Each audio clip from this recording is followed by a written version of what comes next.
The following program contains strong language. Listener discretion is advised.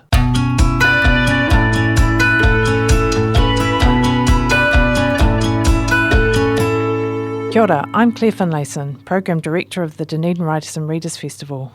The 2019 festival recording that you're about to hear was brought to you with funding from the Dunedin UNESCO City of Literature and with the support of OAR-FM. This session, the Gala Showcase, featuring Chris Tees, Markus Zusak, Tina Makereti, John Boyne, Clementine Ford and Akala with MC Michèle, was supported by the New Zealand Book Council and the University of Otago's Centre for the Book. Markus Zusak and Akala featured in association with the Auckland Writers Festival. Enjoy. Kia ora koutou. Kia ora koutou, ko Claire Finlayson ahau, ko au te kaitohu hōtaka o te taupinga o ngā kaituhituhi me ngai kai pānui o Otipoti. Kia ora everyone, I'm Claire Finlayson. I'm the Program Director for the Dunedin Writers and Readers Festival. Nau mai kia koutou, me ngā... Is that better? Oh. Nau mai kia koutou... You want me to start again? Oh. Are you sure?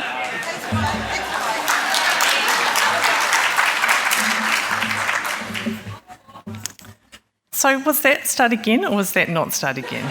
I'm confused now. Kia ora koutou. Ko Claire Finlayson ahau, ko au te kaitohu hōtaka o te taupinga o ngā kai tuhituhi me ngā kai pānui o Otipoti. Kia ora all, I'm Claire Finlayson. I'm the Program Director for the Dunedin Writers and Readers Festival. Nau mai kia koutou me ngā mihi mahana ki ēnei manuhiri miharo. Welcome to you all and warmest greetings to these amazing guests. And they're all sitting here on the front row looking very distracting. I'd just like to say to them, Akala, Clementine Ford, Chris Tees, Markus Zusak, Tina Makereti, Aaron Hawkins, John Boyne, and Michèle. We're just really thrilled to have you here. So thank you for coming to our wee southern corner for this lovely event. Thanks.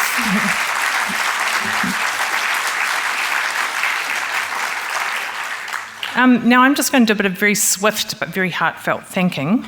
As a non-profit organisation, we have to lean very heavily on funders and sponsors.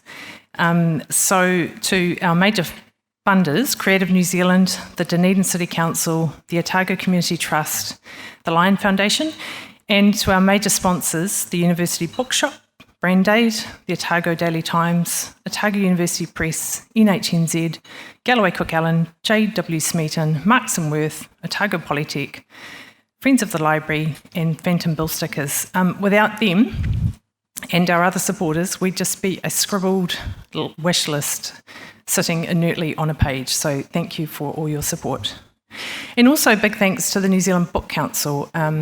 They partnered with us for this event, and one of their big areas of concern is reading in the age of screens, which is how we arrived at the distracted theme. And we also had support from the Centre for the Book at the University of Otago. And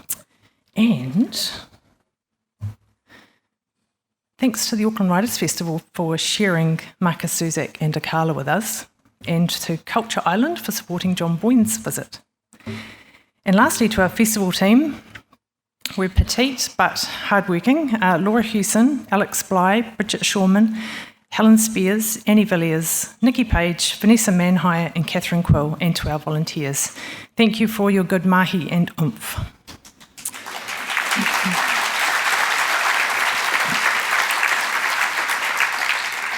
Now, the very excellent Michèle is going to be kicking things off in a minute, but before she does, I'm going to invite Councillor Aaron Hawkins to come up and speak on behalf of Dunedin City. Kia ora. Kia ora koutou, ka mi nui kia koutou kia ora. I'd like to start by acknowledging our local rūnaka at Puketaraki, Moiraki and Otako as mana whenua of this land that we call Otapoti Dunedin. My name is Aaron Hawkins. I ended up in the front row by accident, apparently, so apologies, Claire, for that. Welcome to the Dunedin Writers and Readers Festival, but most importantly, I guess, welcome also to Toitū, Otago Settlers Museum, which is an appropriate place for us to celebrate the opening of this event because it is the home to so many of our stories as a city and as a community. We're very proud in Dunedin of our status as a UNESCO city of literature, but it is meaningless in and of itself without writers and readers constantly breathing new life into it. It's not a museum piece, although I acknowledge we are in a museum. It's not a medal for the city's literary past, as illustrious as that is, but it's a commitment ongoing to contemporary work and to the next generation of words and ideas. And that is what this weekend is all about. Words and ideas are tools for us to make... it's been a while. I'm popping my P's, apologies. Tools for us to make sense of the turbulent times that we live in, whether that's dealing with fake news, whether that's parenting for a more peaceful world, whether that's quite literally survival in the wild, or at a more primal level, dealing with people like poets and murderers and rock stars. But above all else, events like this are about community, I think. So this weekend and beyond this weekend, I think the wero is for us to read more and talk more and argue more and laugh more and build stronger bonds through a better understanding of each other and the world around us, because as Pollyanna-ish as this sounds, and apologies, I'm an eternal optimist. I think these are the greatest tools that we have and the greatest hope that we have of collectively getting through whatever this condition is that we're currently dealing with. So thanks again, Claire, and your entire team. This is a remarkable event and a remarkable addition to the cultural and community calendar here in Dunedin. So thank you for all of your work. Thanks to everyone who has come from quite some distance in some cases to be a part of it. We really appreciate that. And I hope you all have a productive festival over the next 2 and a bit days, however long is remaining, depending on how long you stay this evening, I suppose. So on behalf of the city, welcome and kia ora. Thank you.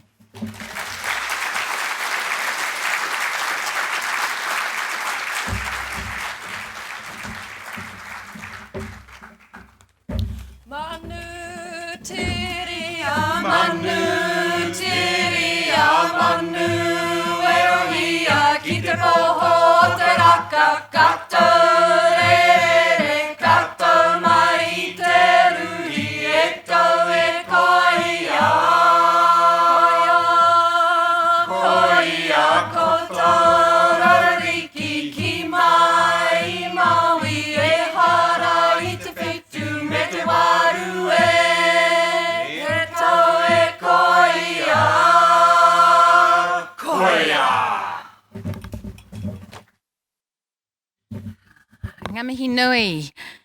E ngā reo, e ngā waka, e ngā karangatanga maha, nau mai. Haere mai ki tēnei hui whakahira i te pōnei. Me mihi ka tika ki te mana whenua o te pōti, ki kai tahu, ka ti māmoe, waitaha, tēnā koutou katoa. Kei aku rangatira, tēnā koutou. Kia tātou katoa, tēnā koutou. Tēnā koutou, tēnā rā tātou katoa. Good evening, everybody, and welcome to this really spectacular evening. I'm very excited to be here. We're going to hear tonight from 6 very different writers from different parts of the world, from England, Ireland, Australia, and Aotearoa, and people of different ethnicities. They write poetry, music, novels, essays, non-fiction, young adult fiction, and film and theatre scripts. Some of them write a combination of those. So different genres, different disciplines, different lives, but they have things in common. For one thing, they are all award-winning and best-selling. They also share the things that all writers do. They know about the tyranny of the blank page, and they will have met the thieves of time. For me, at least, these are the twin demons who work in cahoots with each other. You struggle to find the time to write when apparently somebody needs dinner cooked or needs picking up from school, or you're supposed to do something to pay the mortgage, or someone wants you to talk about writing when you would much rather, write. And so you fantasize about a quiet place where you can spend days in your pajamas, drinking tea, never washing, just living inside your own head and finding exciting ways of arranging words in a new and interesting order. But then you find that quiet place and it can be too quiet, and you discover that your brain is hungry and would rather eat than cook. And you waste a whole day reading nonsense. Or worse, you read something so brilliant, you decide there's no point in ever writing anything yourself, because A, you have nothing as wonderful to say, and B, you'll never be as good at saying it as that. And our opportunities for distraction have grown exponentially in recent times, not just Twitter, Facebook, Instagram, endless emails, all of those things, but the actual tool that most of us use to write also contains, at the click of a mouse, pretty much every book, every article, every video, all the poems and songs that exist in the world. It's amazing that really any of us get anything done at all. Distractions, of course, aren't all bad. Sometimes you find the thing you're looking for, that idea to fill the blank page, when you stop looking for it and focus elsewhere. Load the washing machine. Take a shower if you have to.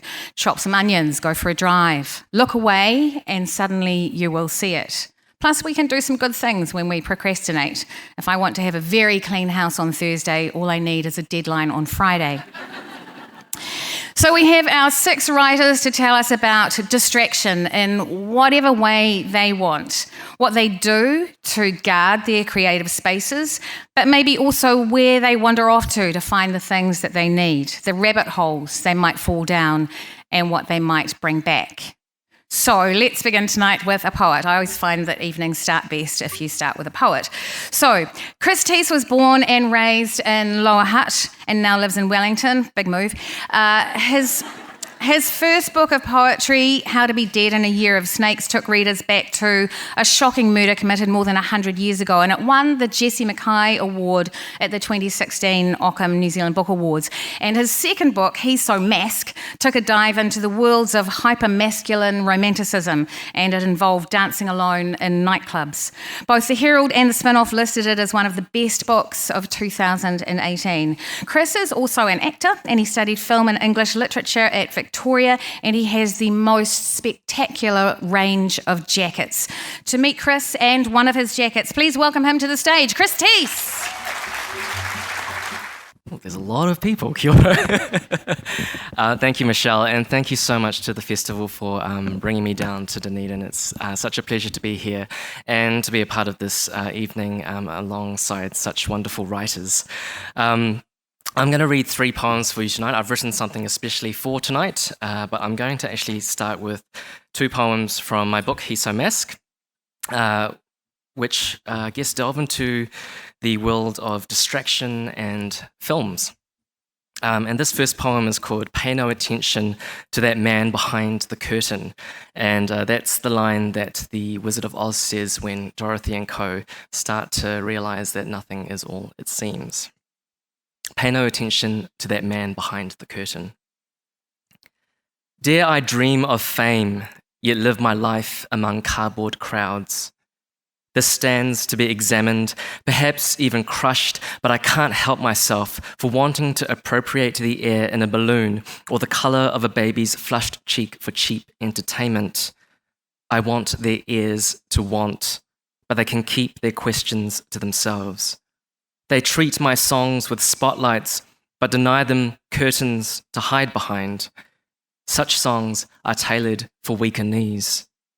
What do you hear now? The wheels of a tornado, the strings of a storm. To veil, to no avail. I've got enough to reveal between my bars without them bringing an avalanche to swallow my song.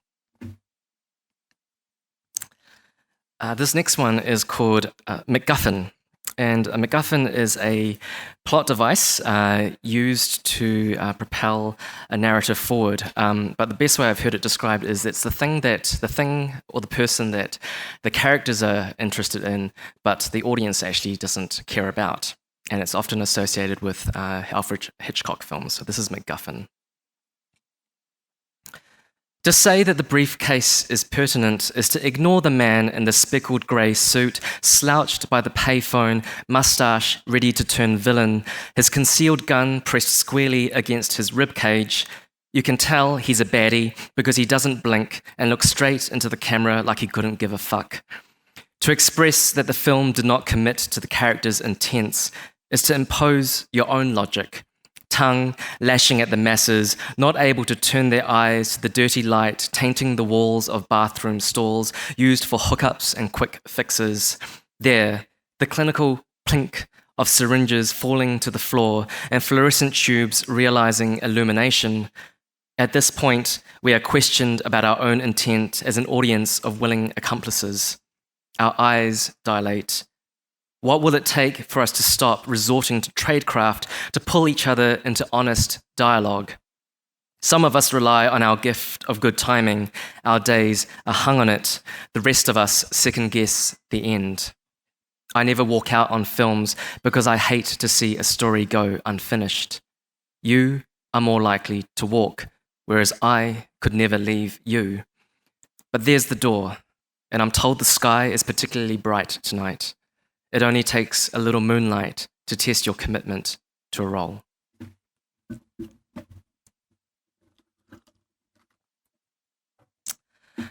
So while I was writing this piece for tonight, of course I got distracted. I fell down many internet and Wikipedia holes. I learnt a lot about media manipulation techniques and the things that magicians do to distract their audiences to pull off their tricks.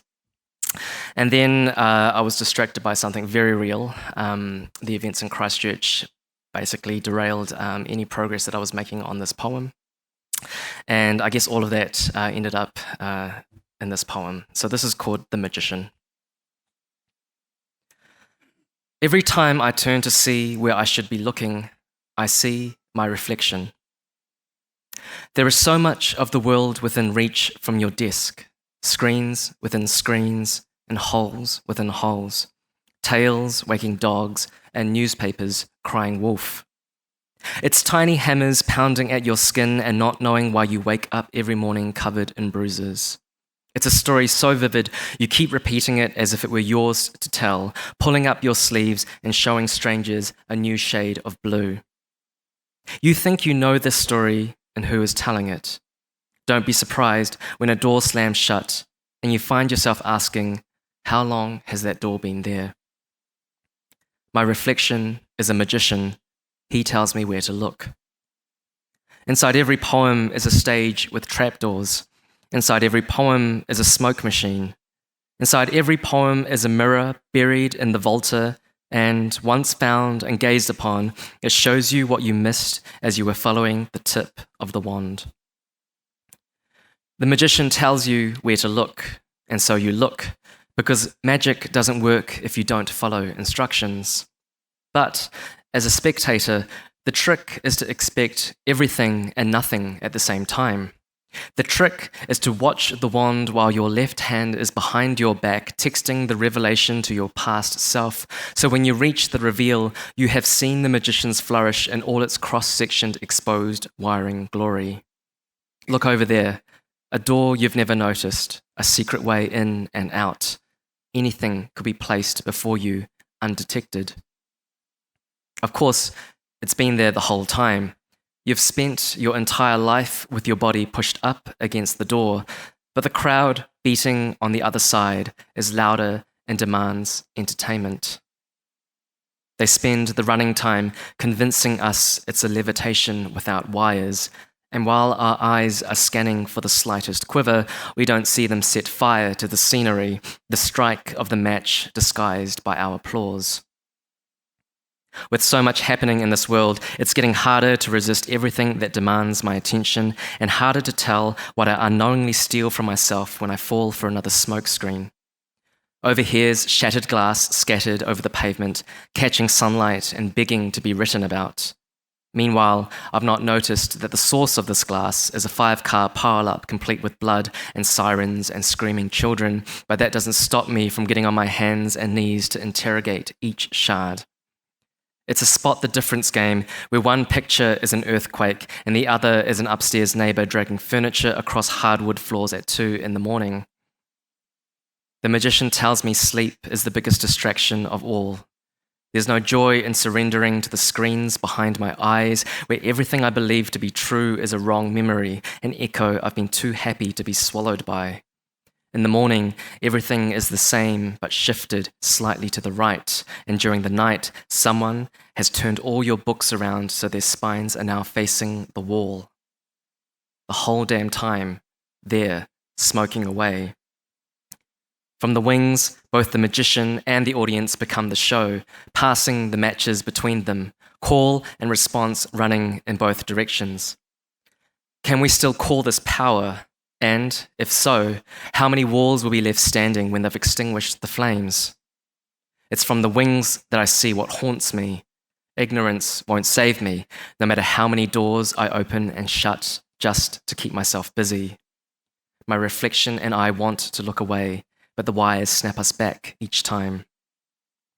If you are a person of colour, you don't get to live through a national conversation about racism and shame without taking multiple hits to the body. It's like being a prop in your own story and constantly wondering whether someone will pick you up just to acknowledge that you're there. It's screaming fire in a burning building while everyone on Twitter is saying it's not fire, but a smoke machine doing what it's been told to do. A blind man doesn't need to see a fire to know the rush of standing in a burning building, and if he stands there long enough, he will be taken by the flames. So much debate rests on the cause of the fire, but no one ever wants to talk about the consequences of making the cause the story. Who is telling this story? Well, it depends on whether or not you mention the colour of the bodies they'll pull from the debris. Sometimes we have to tell these stories because the rest of the world is watching the magician disappear an invisible elephant that was never there in the first place. And behind the door you never noticed, a series of doors. That is the story you should be telling. I see my reflection every time I turn to see where I should be looking. Thank you very much.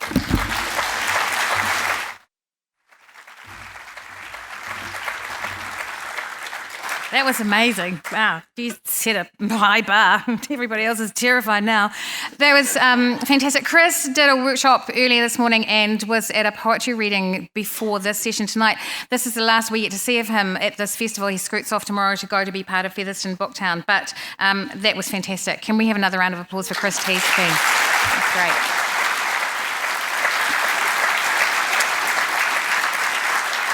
All right, our next writer is best-selling Australian novelist Markus Zusak. Markus lives in Sydney, but his books live on the New York Times bestseller list, where they've taken up residency for more than a decade. There are 6 novels, including The Book Thief and most recently Bridge of Clay, which was chosen as Best Book of 2018, and a huge range of publications from Entertainment Weekly to the Wall Street Journal. You can read Markus's novels in more than 40 languages, or you can watch the movie versions of The Book Thief and Bridge of Clay. Markus says that every morning while it's still dark, he walks 2 dogs and collects stray thoughts. So to tell us about his distractions, please give a very warm welcome to Markus Zusak.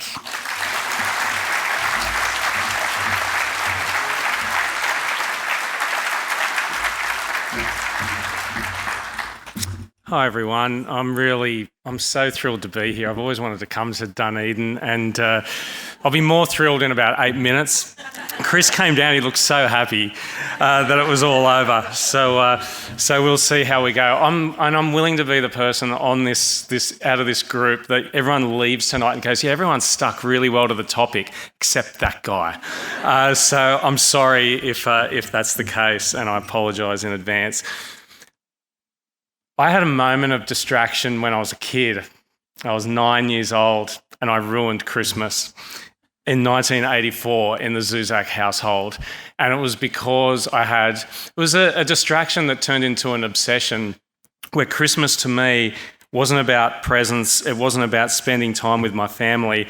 It was about watching the Christmas cartoon specials that were on. There was the Little Drummer Boy, Frosty the Snowman, and the Christmas classic, the Flintstones Christmas. And I wanted to get up and watch those every year. And in 1984, they were gone. They had vanished from Sydney TV screens.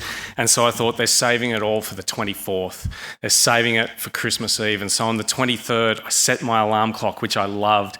It was white in the shape of a dome or an arch, and it had a little black ribbed section at the back that you just popped up. And then when it went off, you pushed it down. Quite a simple thing, really. It had glow-in-the-dark digits and hands. And I really loved that alarm clock. And I was so keyed up and, let's say, I'll use the word distracted from what I really should have been doing, which was making sure that I would get up and turn the alarm clock off. But, you know, when you go somewhere or you got a big work day, what happens is you wake up before your alarm goes off. And I got up and I went into the lounge room, brown carpet, orange curtains. This was the 80s after all. I can still see the light of that lounge room as I was sitting there, and then I watched in horror as diagonally through, you could see to the bedroom that I shared with my brother. My sisters were in the bedroom next to it, and I watched my dad, who hadn't had a day off all that year, working to provide for the family. He's walked through, this was going to be his one day off of the year, and of course I had that moment of terror where I just went, oh shit, the alarm clock. I forgot to switch the alarm clock off. And then I watched, frozen to the couch, as my dad examined the alarm clock as it was going off, and I could now hear it. And of course, while I'm at it, can I just say thanks very much to my brother, that useless bastard on the other side could have just for once done something good for me and switched the alarm off, but no, he was snoring through the whole thing. My dad is examining the alarm clock, and then I watched in horror as he smashed it to the floor and then went back to bed. All right. And I'm sitting there, I'm going, oh my God, my dad just smashed my alarm clock into 13, as it turned out, 13 pieces.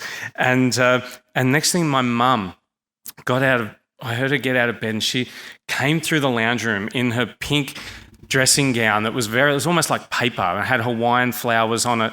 I can still see it so clearly as she marched through, didn't look at me. My mum's really gregarious and beautiful, and she would never not say hello, but she's stormed through there. She's gone out the back. I heard the fly screen door slam.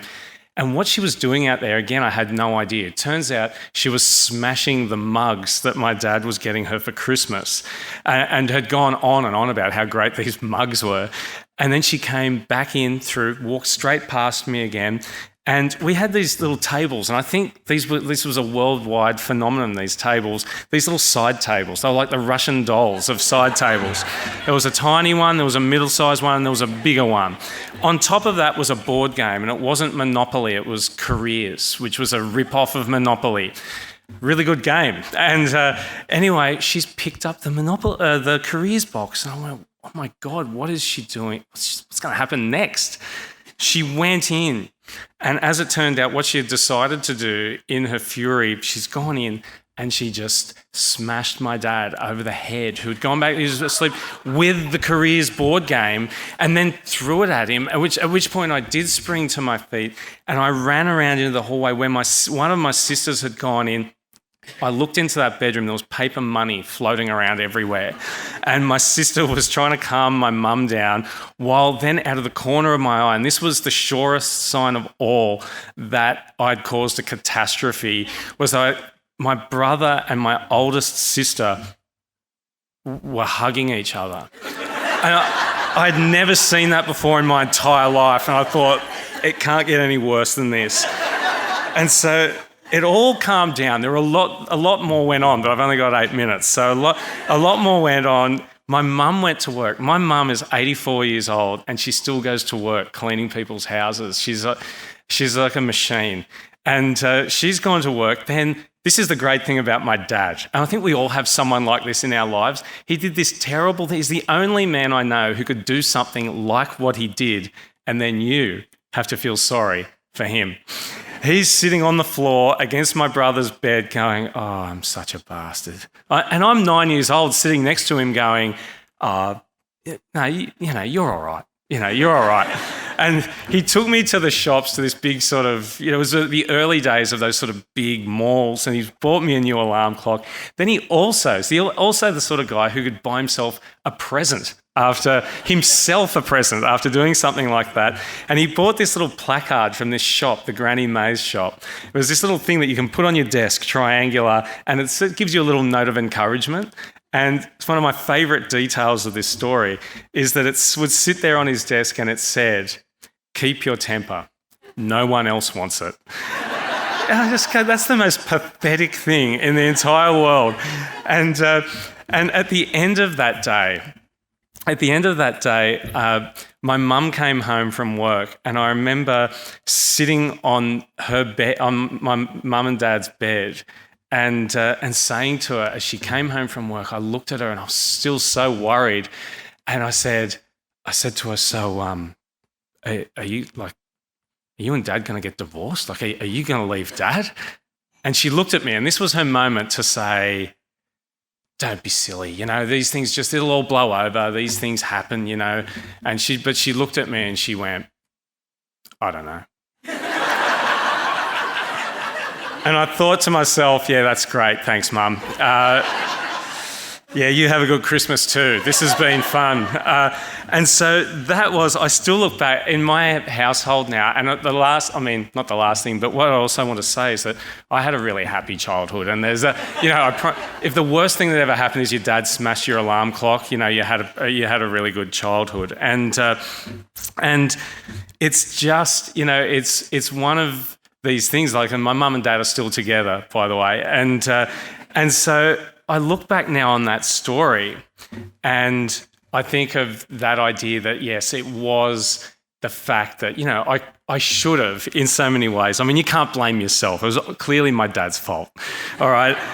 But I look back on it and the thing is, it's the first. I told that story this morning to the kids group that I talked to just to see if it would actually work tonight, and then the thing is, what I realise when I tell a story is I realise that's just what I love. I love stories, and stories are what we're made of. And as a writer, yeah, sure, you can get so bogged down. And talking to John Boyne today about, the people who hate you on Twitter and the people who are, people who are disappointed in my new book or don't think it's up to the last book you can get so bogged down in all of those things. But I get bogged down in other things too. You can never read too much to your kids. Or surfing too much and all of those sorts of things. And I do let all of those things distract me. All right. But I get to a point all the time where you let it distract you, and then finally you sit down and you say, well, what is the thing you love? What is the thing you love? And I sit down and then I say, all of this procrastination, all of this distraction, the people who love me, the people who don't love me, the people who think I'm mediocre, none of it matters because now I'm here and now is the time. So do it now. And I do. But after about 15 minutes, if it's going crap, I go and watch Chariots of Fire. Thank you very much for having me.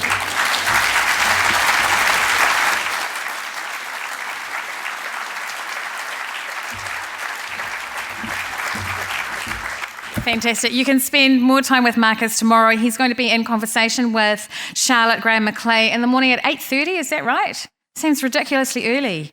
Is it in the evening? It's at 8:30 p.m. Go both times. See who's there. I think that'd be great. All right, fantastic. Thank you so much, Markus. All right, our next writer is Tina Makereti. She's of Ngāti Tuwharetoa, Te Atiawa, Ngāti Rangatahi, Pākehā, and according to family stories, Moriori descent. Tina writes essays, novels, and short fiction, and her latest novel is The Imaginary Lives of James Pornicki, which was longlisted for this year's Ockham New Zealand Book Awards. And alongside Witi Ihimaira, she is co-editor of Black Marks on the White Page, Knowledge, which is an anthology celebrating Māori and Pasifika writing. And as well as a shelf full of prizes for her work, Tina also has a PhD in creative writing from Victoria University and teaches creative writing at Massey in Palmerston North. Would you please give a warm welcome to Tina Makereti.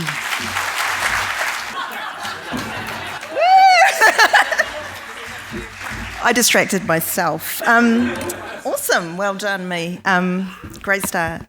Ko te mihi tuatahi ki ngā tangata whenua o tēnei rohe ko kaitahu ko Kati Mamoe ko Waitaha, tēnei taku mihi ki a koutou. I ngā haue whā hoki, tēnā koutou, tēnā tātou katoa. Apologies. And now I need to drink some. That was my magician's trick that went really badly. So when we talk about the olden days, we tend to imagine that back then people weren't as busy or messy or distracted as us. And it's true, they had more time on their hands. They didn't have the technology we have, though they had a heck of a lot of technology, more than we tend to think. While I was researching my novel, The Imaginary Lives of James Porneke, I discovered that this is, in many ways, quite a lot like the present. In fact, I think many of our preoccupations and distractions are simply the most recent manifestation of some of the entertainments of those good old days. For 3 years, I submerged myself in the sights and sounds of Victorian London through my research, which in itself is a kind of distraction. Ironically, some of the best research about Victorian London came fortuitously and incidentally through Twitter, the most contemporary of distracting mediums, where one can find Twitterstorians explicating the most precise and strange corners of history with stories that are invariably hilarious when they are not shocking or depressing. For example, it is through Twitter that I learnt about the Tiffany effect, which is the belief that something is more modern than it actually is. The idea is exemplified in the fact that there is no way a writer could name an historical character Tiffany because nobody would believe it's an oldie-timey name. Yet, in actual fact, the name Tiffany dates from the 13th century and was traditionally given to girls born on the 6th of January, the feast of the Epiphany. So, Tiffany born on the Epiphany. The name derives from a Greek word, theophania, which originally meant manifestation of God. What the Tiffany effect demonstrates is that when writing historical fiction, one has more to deal with than simply historical accuracy. The writer must also mediate people's expectations and preconceived ideas about what history was like. It's not unusual to be told something is anachronistic when it is not. It just seems that way because we don't expect history to be so modern. For example, London has always been a diverse city, probably since before Tiffany was a funky new name around the village. And British historians have plenty of archaeological and historical evidence of that ethnic diversity.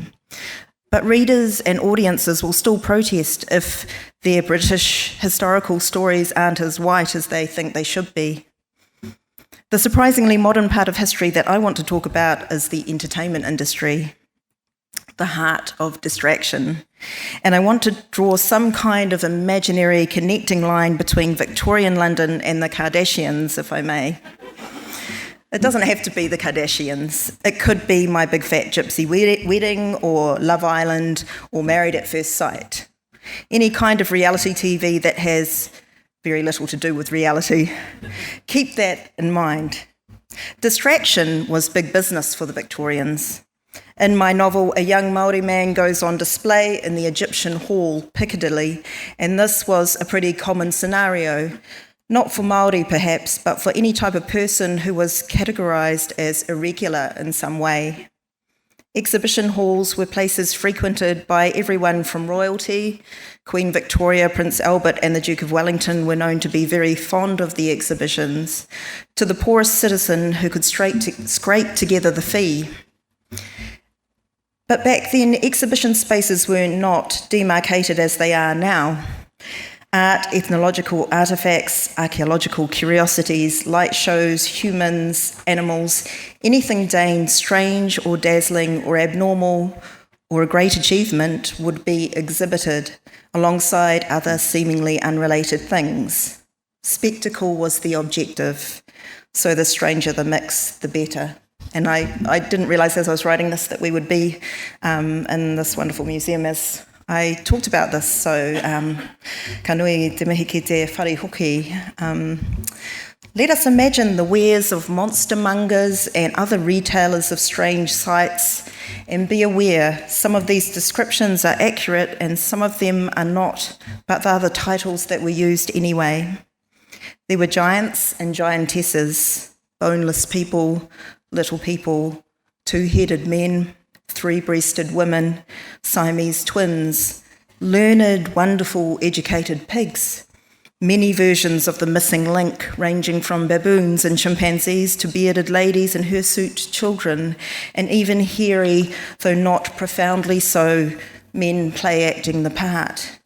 Waxworks and clockworks, automaton speaking, playing harpsichord, writing or playing chess, hot air balloons, paintings and etchings and sculptures, moving pictures, magic lanterns, shadow plays, mechanical theatres and transparencies, panoramas featuring wonders of the world, cycloramas and dioramas, optical and spectral illusions, effigies of humans, great and freakish, caricatures, orreries and taxidermied or preserved species, Napoleon's carriage, Mexican lithographs, Mexican people, living skeletons, mermaids, Laplanders with their reindeer, Ojibwe people, Aztec Lilliputians, some Chinese things, some Indian things, and people of those varieties, whale bones, learned cats, portraits made of hair and embroidered classic paintings,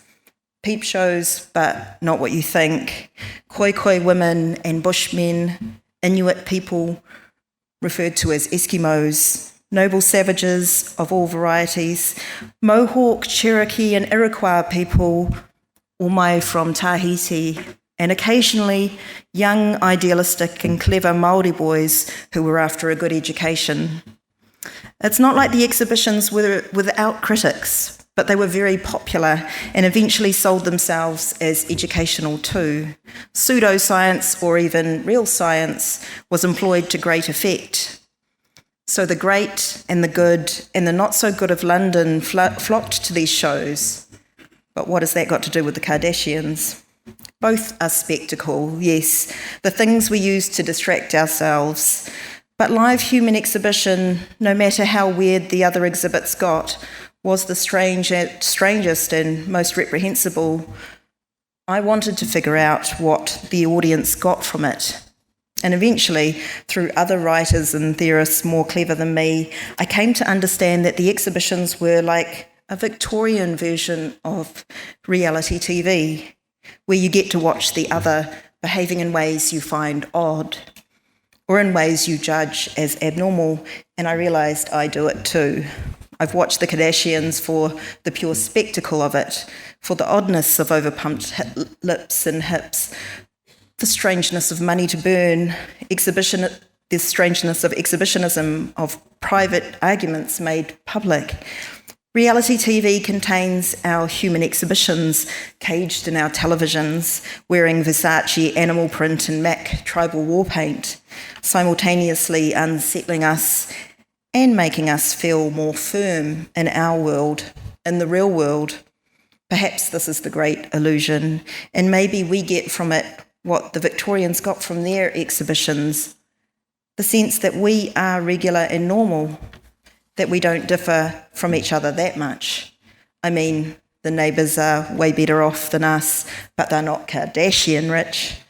And it all distracts us for a while in a way that is pleasant but also slightly uneasy, as if we're doing something we know is not exactly good for us. Kia ora.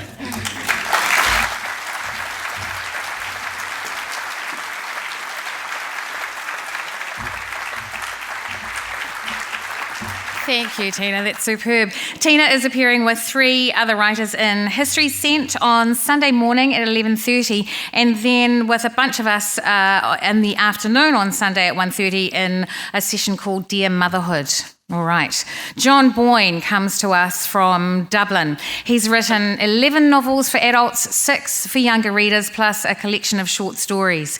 His 2006 novel, many of you will know, The Boy in the Striped Pyjamas. It was a huge hit, and it sold more than 10 million copies worldwide and has been adapted for film and theatre and ballet and opera. John has won 3 Irish Book Awards as well as many international literary awards, and his novels are published in more than 50 languages. He also reviews books for the Irish Times. He's been a judge for literary awards in Ireland and Canada.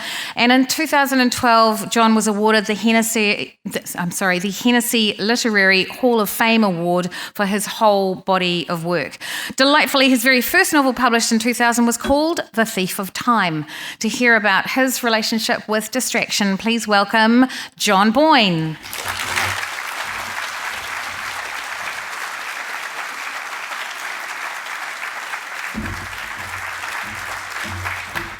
Thanks very much. I bring greetings from all the people of Ireland, all of whom were very happy to get rid of me. Until you've had 5 million people come to an airport and push you onto a plane, you haven't lived. So I'm going to read my little piece about distraction. It's going to sound at the start like I'm just doing a shameless plug for my new book. It's not going. It's going to hit the word distraction at some point. That book is available, however, in hardback, paperback, ebook, and also a lovely audio version, and wherever books are sold. Like most writers, I think I am essentially a very solitary person. I like to be at home. I'm not much of a socializer. I don't have any friends.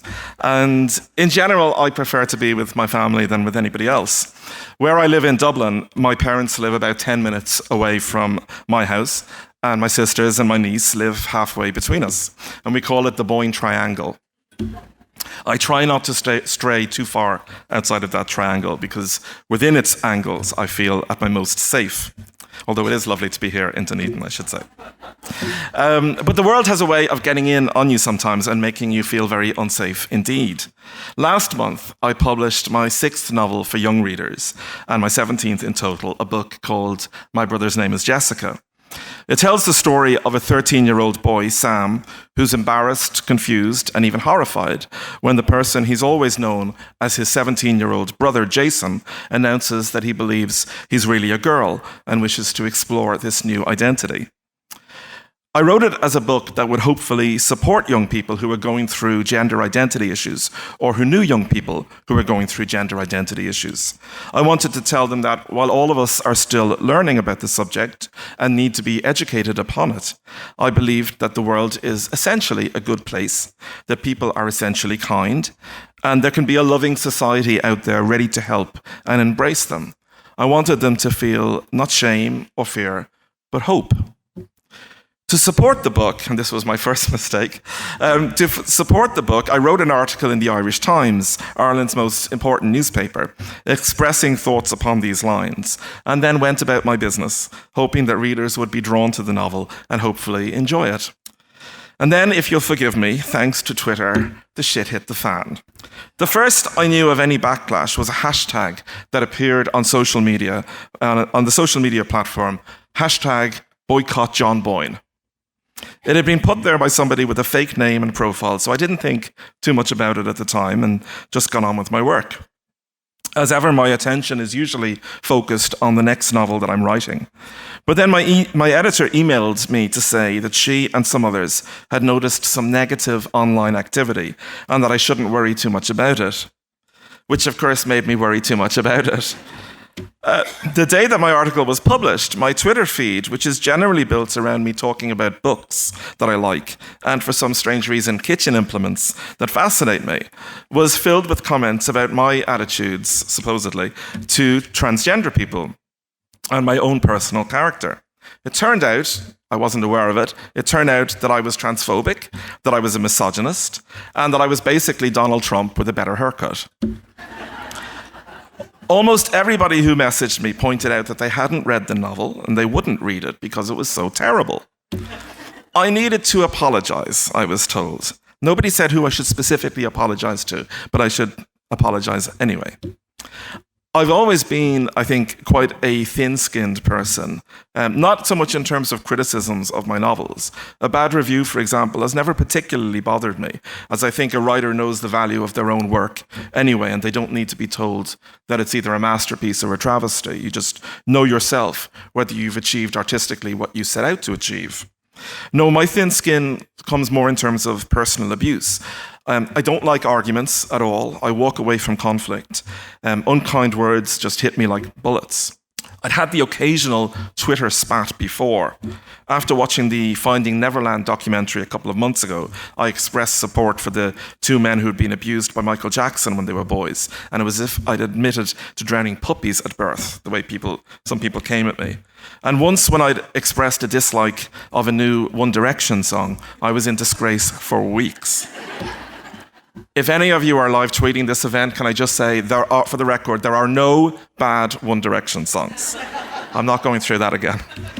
Those bitches be crazy. But I'd never experienced anything like this, right? For days, I lived in a state of total anxiety, unable to work, unable to read, knowing that every time I pressed that little blue app on my phone, there would be more rage directed my way. I only have a few minutes here, so I won't go into the full details of what had caused such offence, but it involved me as a non-trans person writing a book about a trans person, as if a writer does not have the right, even the responsibility, to write about lives outside of their own. A hugely successful novelist emailed me to talk about what he called fascists of the imagination, who would determine what others should and should not write about in their fiction. What I found astonishing, though, and most upsetting, really, was that level of vitriol. I was told that I should be careful if I went out alone at night. I never go out at night anyway, so where would I go? And all this while, I was about to start a book tour in the UK in support of the novel. And so I did the only thing I felt I could do under the circumstances, which was that I disabled my Twitter account for a few weeks. I thought that I'd miss it. I thought that I'd feel some withdrawal symptoms, but on the contrary, it actually turned out to be a blessed relief. The world, I figured, could carry on without me for a while, and strangers online could scream at each other rather than at me. Taking these distractions away, see what I did there? Taking these distractions away, I managed to read an extra couple of novels because I wasn't online. I finished another chapter of the book that I'm writing, and that sick feeling in my stomach went away because in reality, if you're not aware of the nastiness, then it just actually can't really hurt you. The day before leaving Ireland to come to New Zealand, I reactivated my account after almost a month away and was glad to be able to return to the furor, after the furor, to just talking about books and kitchen implements. I still get the occasional nasty message, but I choose to ignore them and mute anybody who says anything unkind. I think if you just block somebody, you make them feel that they've got to you, but if you just mute them, then they just think you're ignoring them, which is better. But that month of digital detox was actually really helpful to me, both as a person and as a writer. We speak to each other online in ways we would never address each other with in real life. Anonymity seems to give people the right to use language they would never employ in social settings, and to think the worst of people they've never met in real life. We tend to give, I think, in general, people the benefit of the doubt until they give us reason not to. So you might ask why I went back to Twitter if it was so good being away. I'd never really intended it to be a permanent departure, but also I don't feel that any of us, no matter what our thoughts, should be bullied into silence. We win arguments by debate, or we lose them by debate. But if we don't take part, well, we can't change anything at all. I'm going to use my social media in very different ways in the time ahead, I think. Engaging with unkindness in any form is pointless. That's a round that you can never win, and it just ends up eating you up inside. For all its flaws, social media like Twitter can be a positive place. But I suspect there'll be some times ahead where I just steer away from it for a few weeks again until I clear some space in my head. I'll read, I'll write, and I'll hang out in the Boyne Triangle, and everything will be fine there. Fantastic, John. And you can catch John again tomorrow in conversation with Michèle Akala, and I believe that's tomorrow night at 7 o'clock. Fantastic. Thank you so much.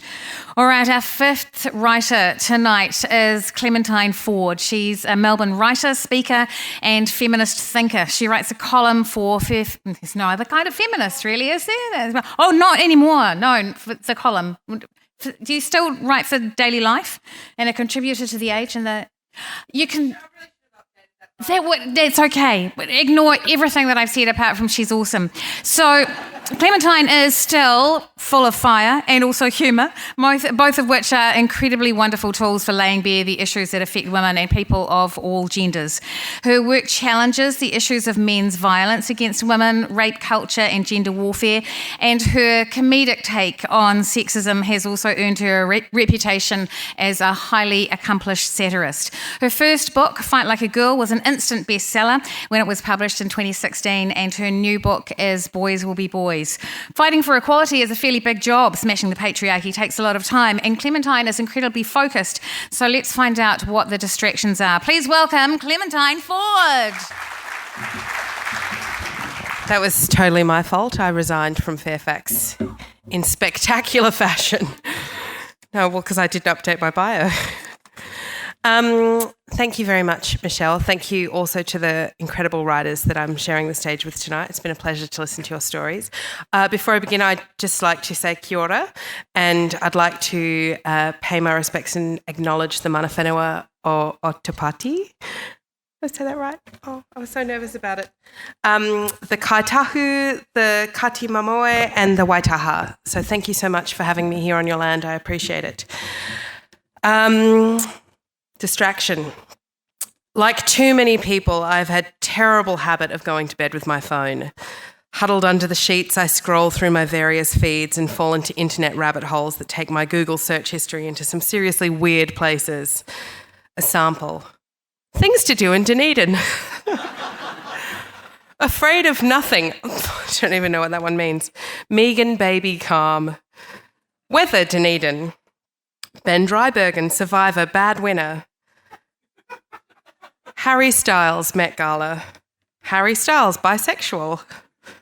Harry Styles, please bisexual. The other night, I found myself reading an article about the royal baby. Meghan and Harry had fronted up to the press, her resplendent in a white dress that showed perfectly the swell of a postpartum belly. No, most women can't leave the hospital in their skinny jeans. And even if they could, who would want to when they've either had their stomach cut open or they're still leaking blood and fluids like it were the Battle of Winterfell? So there she was, the proud mum and her beaming husband, talking about how transformative the experience was and how she was so lucky to have the world's two best guys. The baby, she said, was a dream. He has the sweetest temperament, she said. He's really calm. Oh, Megan, I thought, you blessed, really, really good-looking, effervescent antidote to the British aristocracy and its nonsense protocols. How little you know. I remember bringing my own small creature home from the hospital back in August 2016. It had been a long labour, horrible in lots of ways, as most childbirth is. 7 hours of excruciating pain, followed by the sweet relief of an epidural, and another 9 hours of numbed contractions. We need to get the baby out now, they said, as a horde of doctors and midwives marched into the room. There I was on my knees, screaming into the portal that separates this world from the next and doing all I could to bring my baby across its divide. Afterwards, my partner asked me, "How did you know how to do that?" "I didn't," I replied. This proved a good portent to most of the days of motherhood that would follow. I didn't know how to do anything, and learning on the job was, to be frank, terrifying. It still seems completely crazy to me that hospitals full of medical professionals who all swear to the Hippocratic Oath to first do no harm have no problem with handing a tiny, helpless human to a pair of basic idiots like we were, ushering us out the door and saying, "Good luck, we need your bed for someone else." But there we were, sent home to figure it out. I remember gingerly walking up the stairs when we got home from the hospital, the feeling of being horribly winded still lingering. Lying on my bed and gazing down at the wrinkled, inscrutable being before me, I thought to myself, I've made a terrible mistake. Perhaps the biggest surprise to me was that I wasn't allowed to sleep. I knew that babies rarely slept, or slept sporadically and at odd hours of the day. But I couldn't fully appreciate that when people say that babies mean you never sleep again, that you actually literally do never sleep again. In preparation for the baby's arrival, I had bought a monstrously expensive and elaborate baby hammock that my friend's child had just loved. He'll sleep in that, I thought, and that will leave me time to potter around and get some work done. Maybe I'll learn a language and become proficient in French or Spanish. Oh yes, I'd say, I learned to hablas while I was beatifically wafting around our neat apartment that never smelled like baby poo, and which I never looked at my partner and thought, I hate you. Reality was a rude shock. My baby hated the fancy hammock, preferring instead to sleep and remain calm only when attached to me at all times. I succumbed to a baby carrier, and the hammock sat there gathering dust and holding piles of laundry until I finally sold it a few months later. I found the buyer on Facebook, a social media platform that had taken on different significance to me as a new mother. So this is how my son and I spent our first year together. In the early weeks of his life, during the hell of cluster feeding and numerous nighttime wakes, I would lie with him cuddled to my chest and quietly suckling while I scrolled through my phone. Is anyone awake? I asked in the online mothers group I had joined. And there they were, hands holding mine in the dark, women around the country reaching out to check in, answer questions and reassure each other. Is this normal? I asked repeatedly. Yes, they soothed me. It's normal. You're in the trenches now, but the dawn is coming. Outside, the 4 a.m. street sweeper would rumble past every day, marking another night about to end, and another day trying to fake that I knew what I was doing. In those empty in-between hours, my milk keeping my baby alive and making him feel safe, so safe, calm, sweet-tempered. I know that now I would keep scrolling. I read long-form pieces about literary scandals or tricksters, stories with twists and turns, articles about ghost sightings and other magical things. I did a lot of online shopping. There is nothing nicer as a new mother than receiving little parcels in the mail. It doesn't matter what they are. I once bought an ear cleaner. It didn't work, but I enjoyed picking it up from the post office. I took photos of my beautiful baby, recording each milestone along the way and uploading them faithfully to Facebook, where I just knew every single person I'd ever met would be gagging for more updates and couldn't wait to fawn over him the way I'd finally learned to do. I also wrote because I'm a writer, and writing was how I figured out what was happening to my heart and my mind, this new plane of existence in which I was suddenly not the most important person in my life, and I finally understood what it meant to know without question that you would die for this person, that you could, if needed, lift a car with your bare hands to release them from beneath it, that you would walk through fire to get to them and make whatever bargain you had to with whatever demon demanded it to ensure that the fae would never come for them. I wrote articles and thoughts on my phone, my baby strapped to my front in his carrier, our lifesaver, and I traipsed through the neighbourhood while he slept or snuggled or just observed this new world that he was in, safe in the warmth of my chest and me tapping away on a phone held out in front of me. The phone, the phone, the phone, the screens, the phone and the screens that we're all taught to avoid, that they're distractions, that we must not participate in them, that we must be present. The phone and the screens that kept me connected to the world when life and motherhood were at risk of making me feel extremely disconnected from it. The phone and the worlds it holds within it were a lifesaver to me, as it is to millions of other new and old mothers around the world. Get off the phone, we're told. Focus on your children. Connect, connect, connect. They don't realise that this is what we're so often doing, us mums with our heads buried in a phone. We're asking questions about if this or that is normal. We're reading articles about the mental load or how to nurture healthy emotions in toddlers. Sometimes we're writing those articles. I think it's impossible to be truly distracted from your children. That invisible cord is strong. I often think of it like this, that my son is a computer program or a tab open in my brain, and even when I'm looking at something else, he's always there, running in the background. There, in the screen, I have found my people. I have stored memories of my son. I have recorded moments I might otherwise forget. This is the inverse of distraction. It's connection, even if other people don't understand it. So after 2 weeks away, I'm heading back home on Monday. I miss my son dreadfully, as I always do.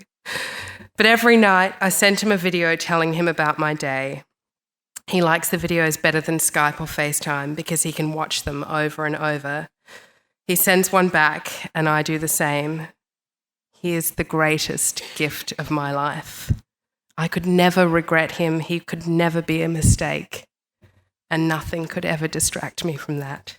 Thank you. That was beautiful, thank you. Clementine will be doing a session with Lizzie Marvelly tomorrow. It's at 1:30, and then in conversation with me at 5:30, and also doing the Dear Motherhood session on Sunday afternoon at, I don't know, you've got a program, I don't know why I'm telling you things. Anywho, so we have one right at left, and we started with a poet, so let's finish with a poet from the UK. Akala is a poet and award-winning hip-hop artist and a writer and a social entrepreneur who fuses his unique sound with fierce lyrical storytelling. He headlines his own tours and also works with artists like Jay-Z and MIA, Christina Aguilera, Susie Sue, and at festivals like Glastonbury and South by Southwest. In 2009, Akala famously launched the hip-hop Shakespeare Company, which has seen him work with collaborators like Sir Ian McKellen and Ed Sheeran.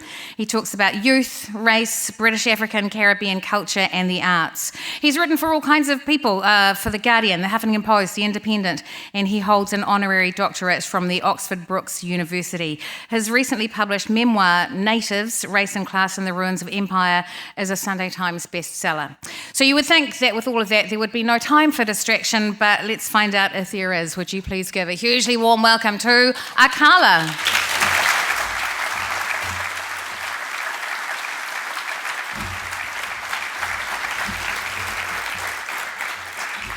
Good evening. Distraction is biting off more than you can chew. Like me agreeing to come to New Zealand and Australia when I'm in the middle of a novel deadline, swearing to myself I was going to hand the book in before I got here. Of course, that didn't happen. I'm behind, and I've spent the whole last 3 weeks wondering about that deadline. Distraction is about the use and management of time. It's about relationships, family, wonderful or woeful, help or hindrance. I'm not a particularly religious man, at least not in an Abrahamic sense, but when it was said to me that friends are God's way of apologizing for your family, I'm sure I am not the only person in this audience who can relate to that sentiment. Because when it comes to distraction, there are 3 different types of people in the world. The worst kind, unfortunately. The first kind. People I'm going to call energy suckers. And unfortunately, I'm sure we all have people like that in our life. Maybe we've even been that person to other people at some point in our life. But people that come into your life and it's as if they were sent just to distract you. That's all they do. Whenever you meet them, they've never got anything constructive to say. They literally exist in your life just to distract you from your work. Luckily, you've got a second type of person. And these people are energy givers. These are the people that perhaps you meet in your life, and every time you go to them, you come away feeling a little bit more fulfilled, a little bit more happy, a little bit more knowledgeable, and you wonder perhaps maybe are you this person's energy sucker? And then there is the third kind of person, a person with whom you have a reciprocal energetic relationship. People who you mutually drain and fill one another up simultaneously, and probably this is the way good marriages work. You know, sometimes you drain one another, sometimes you fill one another up. And sometimes we do all 3 together. Distraction is about an investment in people. Social media, which has come up a lot tonight, embodies all of this. Is it the greatest tool for enlightenment? I have a whole folder of research that I've got from Twitter, thousands of articles that I never would have come across if it wasn't for Twitter. And then I have had, months where I'm just like, I have to leave Satan's spawn alone. Because if I go back on there, I might throttle someone. I lost 4 days in an argument last year about whether or not a British actor was qualified to play Harriet Tubman. And that's when I said, I really need to have a long time off of Twitter. And when I say I lost 4 days, I don't mean I did an hour a day. I mean I was awake for 4 days on Twitter having this argument with people that I've never met in my entire life that I don't know from Adam. But sometimes you need distractions. There is such a thing as constructive distraction, or what I'm going to call the tyranny of no distraction. Yeah, I work a lot in prisons, and when you talk to prisoners, particularly prisoners who've been in solitary, you get a real sense of what it's like when you have no distraction. You can literally turn a human being insane, clinically, just by removing all potential for distraction. It takes a very, very strong person to come through that. So I would say, keep surfing. Yeah, because you need those distractions. Go mountain climbing, do whatever it is you do that you find kind of your other space. For me, the gym is where I find my distraction. I go and I just, I kick the bag, even though I fractured my foot. 2 days before I came out here, speaking of distractions, I fractured my foot and thought I'd have to cancel the whole tour. Luckily I didn't. But even in my fractured foot state, I'll go and I'll exercise on the bag, and I feel like it gives me a little bit of space to contemplate life, a little bit of space away from everything. It's my way of meditating because I'm too distracted to meditate properly. And coming back to writing, when I was researching this book, not to plug, but it is available in all good bookstores, I read a quote from one of my favorite writers in the world, Toni Morrison. And she said, racism is a distraction. It prevents you from doing your work. Someone comes along, says, you're not really a human being, you go away, as I did. My first original subject that I studied was pre-colonial African history. I did a lecture at the Oxford Union about this, which you can watch, by the way, not to plug. But, no, to plug. You go away, you dig up all this stuff, you say, no, actually, I really am a human being. Look, here's all this evidence. My ancestors were not as savage as you say they were, blah, blah, blah, blah, blah, blah. And she says, well, it's a waste of time because there'll always be one more thing. And I read that quote and it really embodied, I suppose, my journey to even writing the book that I've written. Often when I talk about the things I talk about, people say to me, you're always going on about this race stuff. As if, when I was born or when I was 6 years old, I said, you know what I want to do in the future? I want to go and lecture ignorant people about racism. What a great job. I mean, it's every young boy's dream. Yeah. In fact, when I was a young child, I wanted to be an astronaut.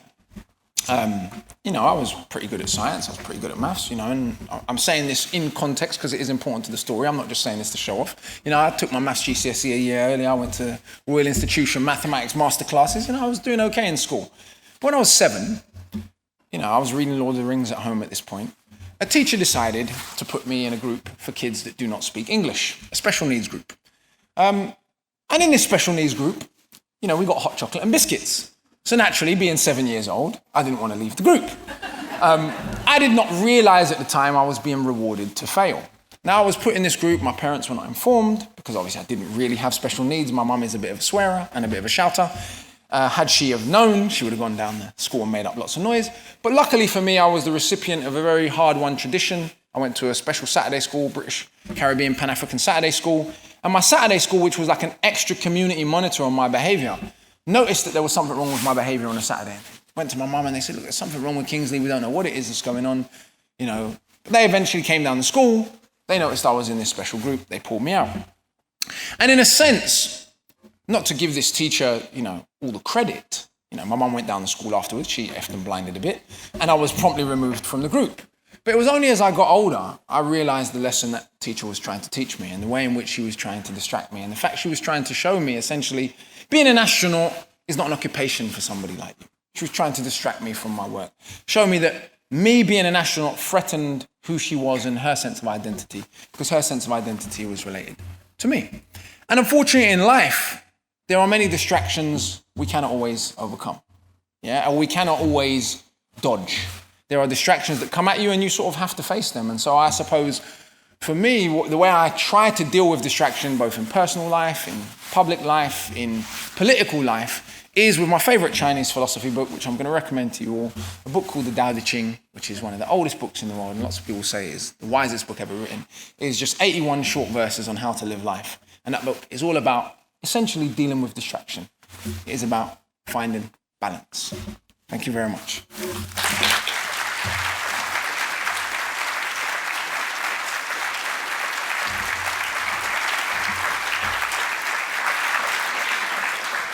Thank you so much. Ngā mihi nui to Akala. His session earlier today was sold out. I think there are still tickets available for his conversation with Paula Morris tomorrow at 4 o'clock, so do look out for that. That is the end of our evening, kind of. We are going to, the booksellers are here, the fantastic UPS booksellers are at the back of the room.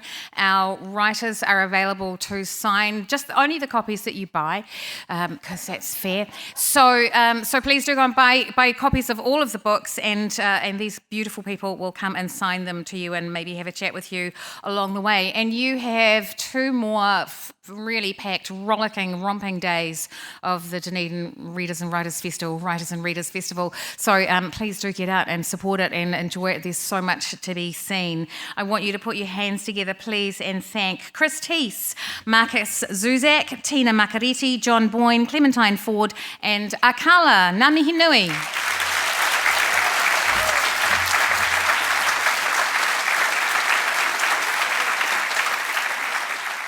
This Dunedin Writers and Readers Festival recording was brought to you with funding from the Dunedin UNESCO City of Literature and with the support of OAR-FM. The festival receives help from many corners, but we'd like to give special thanks to our major funders, Creative New Zealand, the Dunedin City Council, the Otago Community Trust and the Lion Foundation.